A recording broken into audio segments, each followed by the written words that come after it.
شروع اللہ کے نام سے جو بڑا مہربان اور نہایت رحم کرنے والا ہے۔ السلام علیکم ورحمۃ اللہ وبرکاتہ۔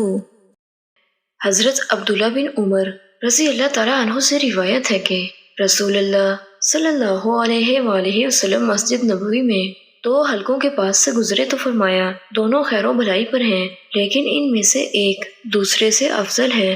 رہے وہ لوگ جو اللہ سے دعا کر رہے ہیں اور اس کے مشتاق ہیں، بس اگر وہ چاہے تو انہیں عطا فرمائے اور اگر چاہے تو نہ عطا فرمائے۔ اور رہے وہ لوگ جو فقہ یا علم سیکھ رہے ہیں اور جاہلوں کو تعلیم دے رہے ہیں تو وہ بہتر ہیں، اور مجھے تو معلم بنا کر بھیجا گیا ہے۔ پھر آپ صلی اللہ علیہ وآلہ وسلم اس حلقے میں بیٹھ گئے۔